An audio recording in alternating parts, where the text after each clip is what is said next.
She's really marrying him. It looks that way. It looks that way. What do we do? Find a way to stop it. Because I can't let her get married, at least not before me. She's mine. What's so special about her anyways? What if the biggest threat to your relationship wasn't your ex, but someone you trusted like family? Kimberly finally found love she thought she had lost forever with Ikenna, a man whose love and consistency, has helped to heal her broken heart.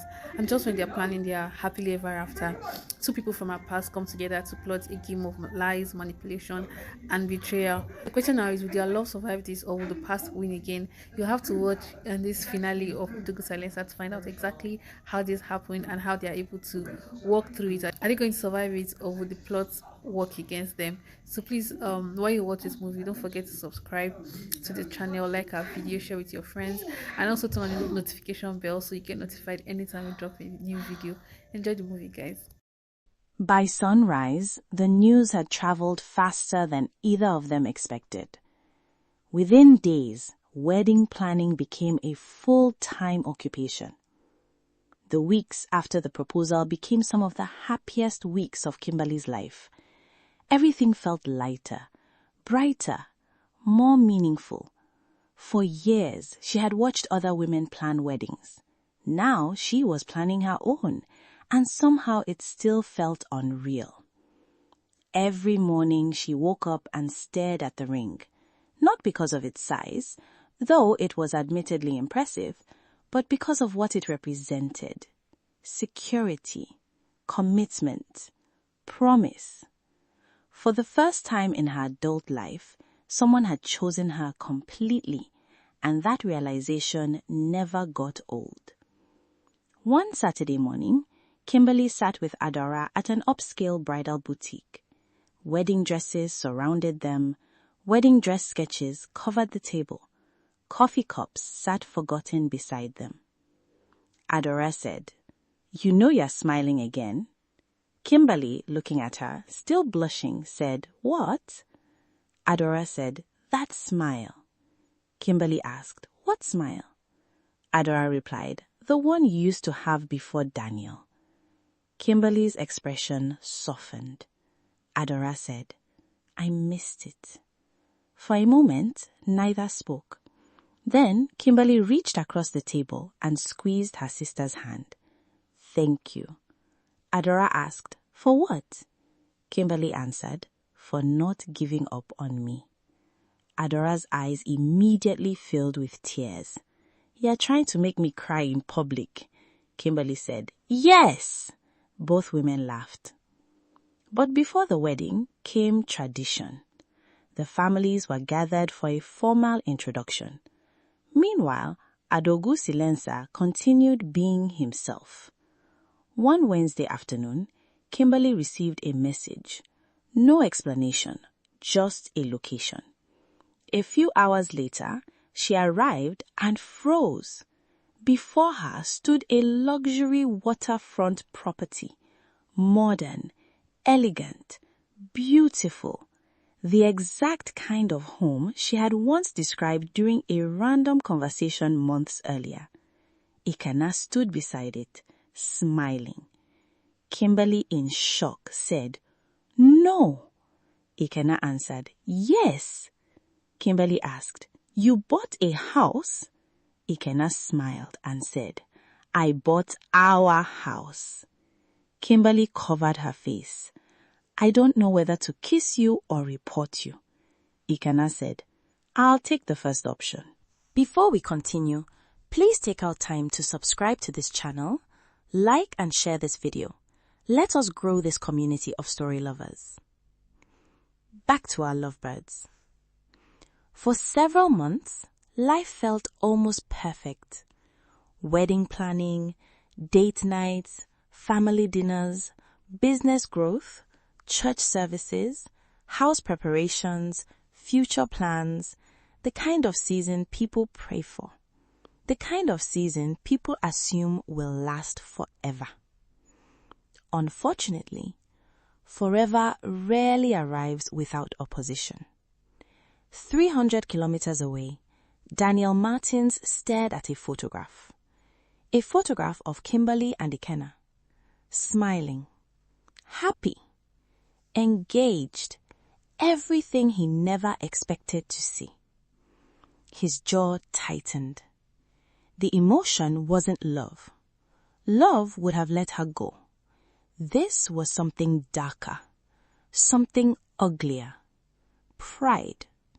Because Kimberley moving on forced him to confront an uncomfortable truth. He had lost someone valuable, and now someone else appreciated her worth. For certain men, that realization feels unbearable. 2 weeks later, Daniel deliberately arranged a meeting, not with Kimberley, with someone else.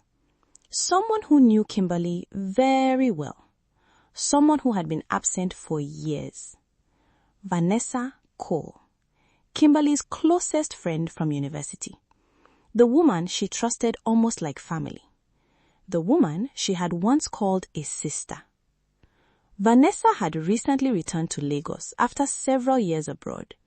When Kimberley learned she was back, she became genuinely excited, which made what happened next even more painful. One afternoon, Vanessa visited Kimberley's office. The moment she entered, both women screamed, then hugged, then screamed again, the way old friends do when time disappears. Vanessa said, "Look at you." Kimberley answered, "Look at you." Vanessa said, "I lived for a few years and suddenly you were engaged." Kimberley answered, "I know." Vanessa said, "Let me see the ring." Kimberley extended her hand. Vanessa stared, smiled, complimented it, admired it, said all the right things, and Kimberley never noticed the brief flash of envy in her eyes. That evening, Vanessa met Daniel, privately, secretly. The restaurant was quiet, hidden, exclusive, perfect for conversations people didn't want overheard. Daniel said, "You look good." Vanessa sharply said, "Get to the point." Daniel smirked and said, "She's really marrying him." Vanessa answered, "Looks that way." Daniel asked, "How do you feel about that?" Vanessa didn't answer immediately. Instead, she looked out the window, then smiled, a smile with no warmth, and said, "What exactly are you proposing?" And just like that, the first seed was planted, the first mistake made, the first move in a game Kimberley didn't even know existed. Back in Lagos, life continued normally, until one morning, Kimberley received an anonymous message. No name, no profile picture, just a photograph. She frowned, opened it, and froze. The image showed Ikenna standing beside a beautiful woman. The two appeared close, comfortable, familiar. Kimberley's stomach tightened. A second message arrived. "Ask your fiancé who she is." Silence. The room suddenly felt colder. Rationally, she knew there was probably an explanation. But heartbreak has a memory, and trauma speaks louder than logic. By evening, she finally called him. Ikenna said, "Hello, beautiful." Without answering him, Kimberley asked, "Who is she?" The silence on the other end lasted 2 seconds, but it felt much longer. Ikenna asked, "Who?" Kimberley said, "The woman in the photograph I just sent you." A pause. Then realization. Ikenna said, "Oh, not guilt, recognition, just recognition. That's Amaka." Kimberley asked, "Amaka who?" Ikenna answered, "An Amaka widow our foundation supports." Kimberley listened carefully, searching, looking for hesitation, for inconsistency, for signs of deception, finding none. Yet somehow the discomfort remained, because old wounds don't disappear simply because new people arrive. Over the next several weeks, more messages appeared. More photographs, more rumors, more carefully planted doubts. Each one harmless alone, but together, dangerous, like water slowly weakening stone. And for the first time in their relationship, fear began finding its way back into Kimberley's heart. One night, after everyone else had gone home, she sat alone in her office, looking at another anonymous message, another accusation, another rumor. She hated herself for reading them, hated herself for caring, but part of her couldn't stop, because betrayal had blindsided her once before, and she had promised herself never again. Her phone suddenly rang. It was Adawara. She asked, "Where are you?" Kimberley said, "Office." Adawara told her, "It's 10 p.m. Kimberley replied, "I know." Adawara said, "Talk to me." Kimberley remained silent, then finally confessed, "What if I'm wrong about him?" Adawara sighed. Not frustrated, concerned, she said, "Kimberley, don't make Ikenna pay for Daniel's sins." The words hit hard because they were true, painfully true, and yet the messages kept coming. The doubts kept growing, and somewhere in the shadows, Daniel and Vanessa watched, waiting, planning, preparing their next move, because neither of them intended to let Kimberley reach the altar peacefully, and neither understood one important thing. The stronger the attack, the harder the truth fights back, and very soon the truth was coming. Doubt has a rhythm. It starts softly, almost politely. Then it repeats. Then it grows teeth. For Kimberley Eze, the anonymous messages had stopped being possible consents. They had become background noise in her mind. Persistent, uninvited, relentless. And that was exactly the point. Some wars are not fought with force. They are fought with repetition. One evening, Kimberley sat alone in her office, long after everyone had left. The city outside was quiet, too quiet. Her phone lay face up on the desk. Another message, another image, another attempt to fracture certainty. She didn't open it immediately. She already knew what it would do to her. But eventually, she did. And it did exactly what she feared. It unsettled her. Not because it proved anything, but because it introduced uncertainty. And uncertainty is where fear lives. Kimberley said to herself, "Why does this feel so real, even when it doesn't make sense?" She pressed her palms against her forehead, trying to think clearly, trying to be rational. But logic struggles against emotional memory, and Kimberley had too much history with betrayal to ignore fear easily. Her phone rang. It was Ikenna. She hesitated, then answered. "Hello?" Ikenna said, "You sound tired." She answered, "I am." Ikenna told her, "Come outside." She froze. "What?" Ikenna said, "Just come outside." A black vehicle idled quietly at the curb. Ikenna stood beside it, calm, patient, as if he already knew she would come down. When she did, she stopped a few steps away from him. The distance felt symbolic. She said, "You didn't answer my question properly." Ikenna asked, "Which one?" Kimberley replied, "The woman in the photos." A pause. Then Ikenna nodded. "I did answer it." Kimberley said, "Not clearly enough." Ikenna said, "Because clarity isn't the problem." He stepped closer, not invading space, just closing emotional distance. Trust is. Silence. That word landed heavier than expected. Kimberley said, "I don't trust what I'm seeing." Ikenna cut in, "Or what you are being shown." She didn't respond immediately. That hesitation was enough. Ikenna exhaled slowly and said, "Come with me." Kimberley asked, "Where?" Ikenna answered, "Somewhere you can stop guessing." For the first time in days, Kimberley didn't argue. She got into the car. The drive was silent, not uncomfortable, heavy, intentional. Kimberley stared out the window, thinking, replaying messages, replaying fear. Eventually, they arrived.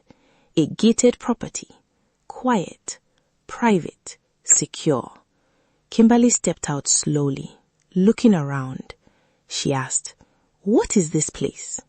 Ikenna answered, "My foundation's medical outreach center." She frowned. She asked, "What does that have to do with anything?" Ikenna said, "Everything." They walked inside. The atmosphere was calm. Staff moved with purpose. Noticing Ikenna, they greeted him respectfully. A nurse approached. Nurse said, "Sir, she's in room 3. Kimberley paused. She asked, "She?" Ikenna didn't answer immediately. He simply walked forward. Kimberley followed. A woman sat on a hospital bed, weak, recovering, connected to IV fluids.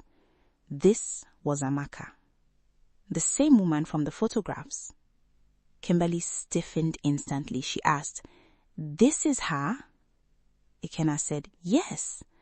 Kimberley asked, "You brought me to a hospital to see a woman you are supposedly not involved with?" Ikenna turned to her, calm, controlled. He replied, "Just watch."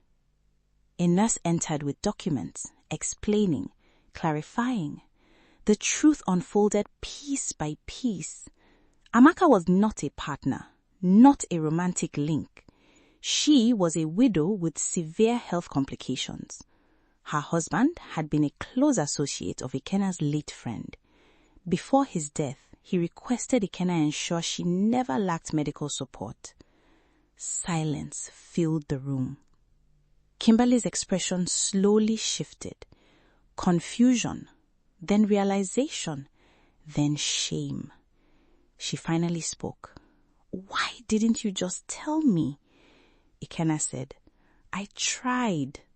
He looked at her directly, but you weren't listening to me anymore. That line hit deeper than anything else because it was true.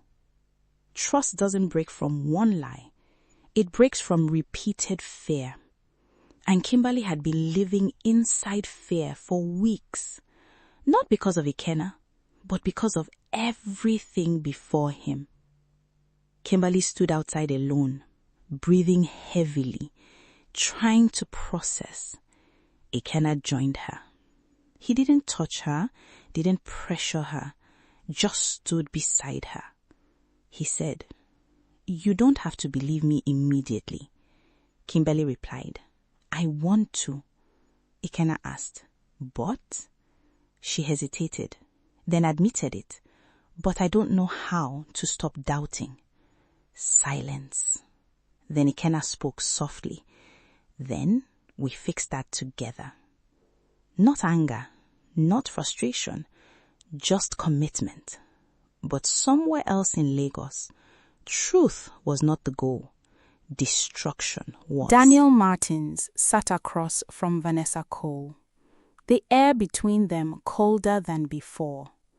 Daniel said, "It didn't work." Vanessa answered, "It worked." Daniel told her, "She went to him." Vanessa replied, "Exactly." Daniel frowned. "That's not failure." Vanessa smiled slightly. "No." She leaned forward. "That's proximity." Daniel asked, "What does that mean?" Her eyes darkened. Vanessa replied, "It means she's closer to breaking." Silence. Then she placed her phone on the table. A new message draft. Not sent yet. One more push. Daniel asked, "And if it doesn't work?" Vanessa smiled. Cold. Setting. Then we hit where there's no turning back. And for the first time, even Daniel looked uncomfortable because he realized something. Vanessa was not just jealous. She was strategic. And people like that don't stop easily. Kimberley and Ikenna sat quietly by the ocean. No arguments, no phones, just silence. After a long pause, Kimberley spoke. She said, "I don't want to lose you." Ikenna answered, "You won't." Kimberley said, "You can't promise that." Ikenna looked at her, steady, certain. "No one can promise forever, but I can promise effort." That landed differently, because effort was what had built everything between them. Not perfection, not fantasy, consistency. Kimberley nodded slowly. For the first time in weeks, the fear didn't win. Not fully, but in the distance, the final move was already being prepared. And this one would not come as a rumor. It would come as truth, unfiltered, undeniable, and devastating. There is a point in every deception where it stops being clever and becomes careless, because lies are not built to survive scrutiny. They are built to survive emotion. And Kimberley Eze was finally beginning to look at everything with clear eyes. Not fear, not love, clarity. It started with a single detail that didn't sit right. The timing of the messages. Too coordinated, too intentional, too precise to be random. So she did what she had avoided doing for weeks. She stopped reacting and started investigating. Kimberley sat with her head of IT. Screens displayed metadata logs, message origins, and device traces. The room was silent except for typing.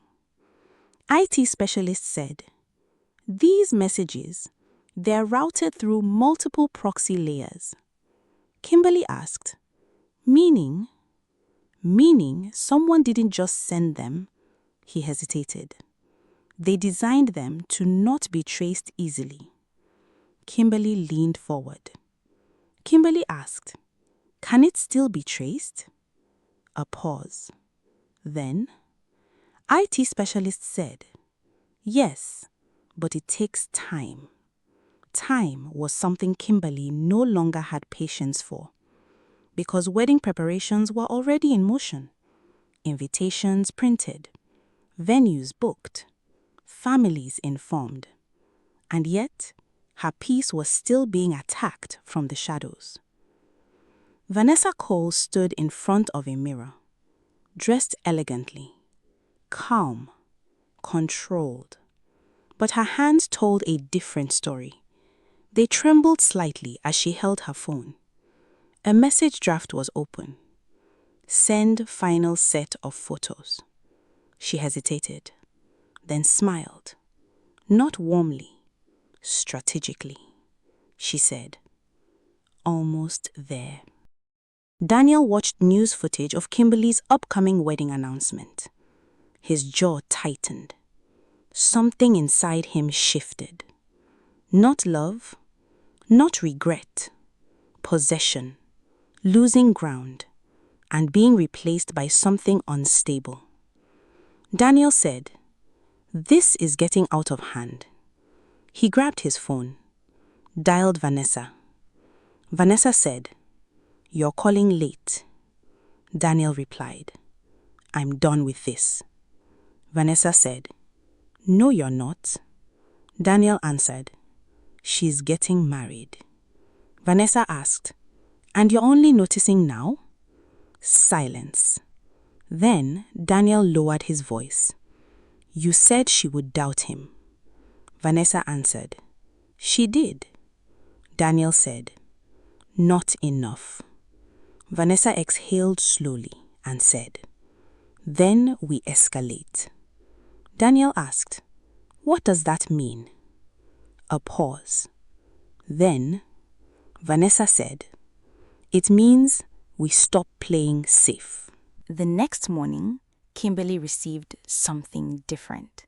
Not an anonymous message, not a rumor, a video.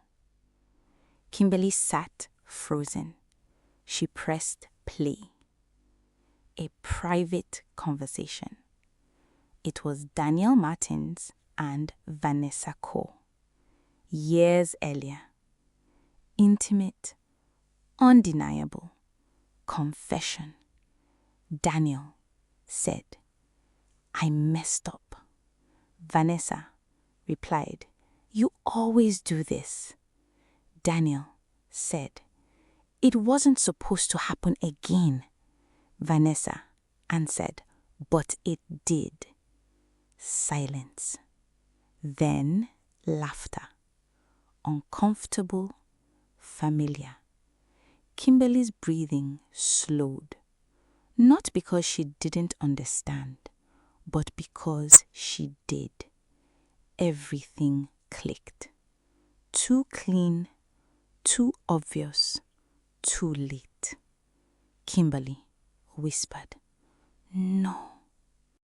Few days later, Kimberley asked for a meeting with Vanessa.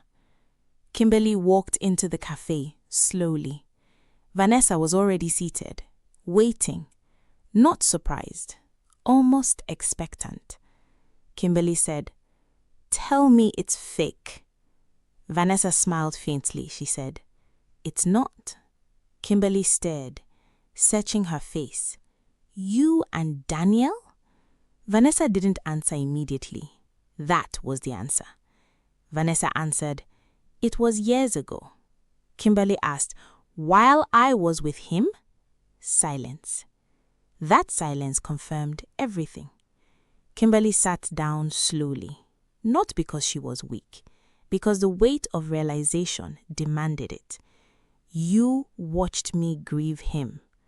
Vanessa said, I didn't plan for it to happen like that. Kimberley replied, But it did. Vanessa nodded.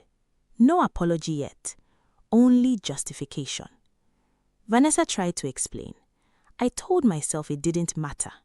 Kimberley said, You lied to me. Vanessa replied, I protected you. Kimberley laughed. One sharp sound. No humor in it. By comforting me while hiding you, you destroyed me? Vanessa's composure cracked slightly. Vanessa said, I didn't think you'd ever move on if I told you. Silence. That line changed everything because it revealed the truth beneath the betrayal. It was never about love. It was about ownership. Kimberley leaned forward, calm now, dangerously calm. She asked, And the photos? Vanessa hesitated, then admitted, I sent them. Silence dropped like a stone. Kimberley asked, Why? Vanessa finally looked away. Then she said what she had been hiding all these years. Because you always win. You have it easy, while I have to work twice as hard. Kimberley answered, I don't sabotage people to feel equal. I work honestly. That hit hard. Meanwhile, outside the cafe, Ikenna arrived. Not coincidentally, not randomly. He had been watching the pattern for weeks, and today, the pattern ended. Ikenna stepped out of the car, walked in, saw Kimberley, saw Vanessa, understood immediately. He didn't speak first. He looked at Kimberley, only Kimberley. Ikenna asked, Are you okay? Kimberley shook her head slightly. She said, I think I was wrong about everything. Ikenna nodded slowly. He said, No, You were misled. Silence. Vanessa stood up, trying to regain control. She cuts in. This isn't what it looks like. Ikenna turned, finally acknowledging her presence, but his tone remained calm, controlled, final. Ikenna told her, "It is exactly what it looks like." Vanessa froze, because she realized something. He was not angry. He was finished. That afternoon, everything ended. Not with chaos, not with shouting, but with exposure. Truth doesn't need volume. It only needs arrival. Kimberley sat in Ikenna's car, silent, processing. The weight of betrayal finally fully understood. Kimberley said, "I let her into my life." Ikenna answered, "I know." Kimberley continued, "I trusted her like a sister." Ikenna said, "I know." Then she looked at him and asked, "Why didn't you stop it earlier?" Ikenna didn't hesitate. He said, "Because I needed you to see it yourself." Silence. That answer hurt, but it made sense, because truth forced is never truth accepted. That night, Kimberley cried. Not for Daniel, not for Vanessa, but for herself, for how long she had carried people who never deserved space inside her life. And for the first time in months, she stopped doubting Ikenna. Not because everything was perfect, but because everything false had finally been removed. Kimberley sat quietly. Ikenna placed a blanket over her shoulders. No words, no speeches, just presence. She leaned slightly into him, not asking, not fearing, just trusting. The storm had passed. But weddings are not celebrated because storms pass. They are celebrated because people survive them. And Kimberley had survived hers. Now only one thing remained, the wedding. And for the first time, she was ready. She wasn't afraid. And wedding preparations continued. After truth, there is a strange kind of silence. Not emptiness, not peace. Something in between. A recalibration of the heart. For Kimberley Eze, the world no longer felt uncertain.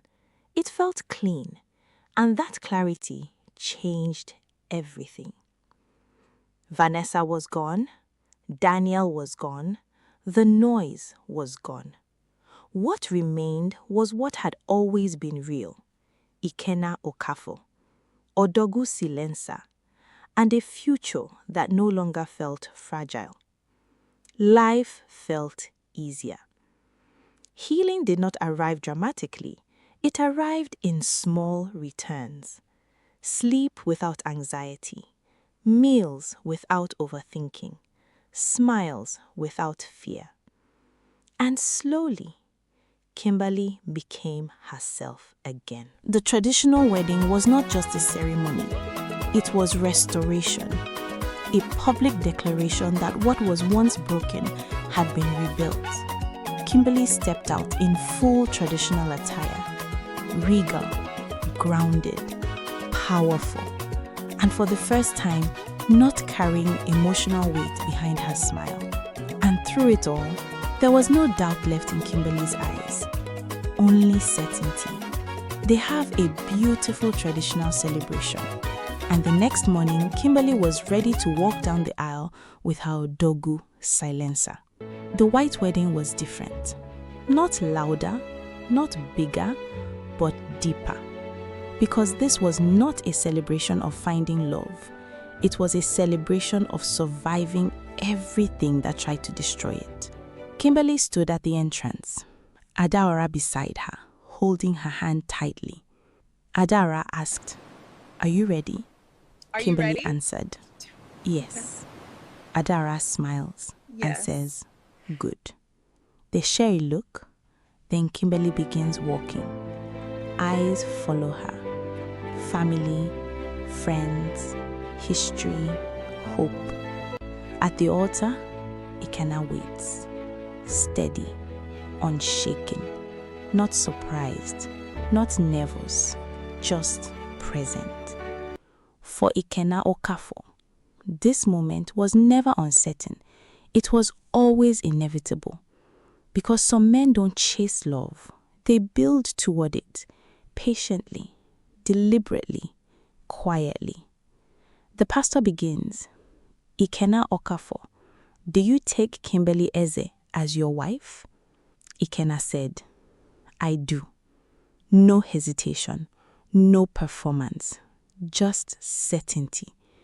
The pastor turned to Kimberley and said, Kimberley Eze, do you take Ikenna Okafor as your husband?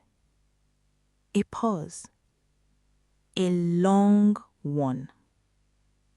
Not doubt, emotion. Then she smiles, through tears. I do. The rings were exchanged. Pastor says, you may now kiss your bride. They lean in. Soft. Intentional. Not rushed. Not performative. A kiss built on everything they survived. And in that moment, Kimberley understood something fully. Love was never the absence of storms. It was the decision to remain after them. At their reception, lights glow warm. Music rises. Guests celebrate. Dancing begins. Laughter fills the air. Adaora stood up to give her toast. I watched my sister break, and I watched her rebuild. She pauses, and I want to thank the man who didn't rush her healing, but stayed long enough to witness it. Odogwu Silencer did not speak often, but when he did, it mattered. Ikenna toasting to Kimberley. He looks at her and says, you didn't need saving. You needed consistency. Smiles ripple across the crowd. And I'm glad I was patient enough to give you that. Kimberley wipes a tear, then laughs, then shakes her head. Kimberley told him, you still annoy me sometimes. The crowd laughs. Ikenna replied, that's part of the service. And just like that, the story found its balance. Love did not erase personality, it refined it. Later that night, when most guests had left and only close family remained, Kimberley and Ikenna stood alone, briefly, under soft lights. Kimberley said to Ikenna, you changed my life. Ikenna answered, no, you chose to trust again. Then she leans her head on his shoulder, a small smile on her face. The greatest blessing was not that they found each other. It was what they built together afterward. Kimberley had wanted a family of her own, but thought it was out of reach. But here she is, living in answered prayers. 1 year later, they welcomed their first child, a beautiful baby girl. Years earlier, Kimberley believed love was something people promised. Then she met a man who showed her that love is something people do. Not through grand speeches, not through perfect moments, but through consistency. Every heartbreak, every disappointment, every tear, every prayer she thought God ignored led her here. Some love stories are loud. This one was not. It was consistent, intentional, patient, and unshakable. No fear, no doubt, no noise, just presence, just home. Sometimes the right person doesn't heal your past. They help you build a future bigger than it. This story is dedicated to everyone who has given up on love. Your Odogwu is out there, and soon it will be your turn. Subscribe to this channel for more beautiful stories like this.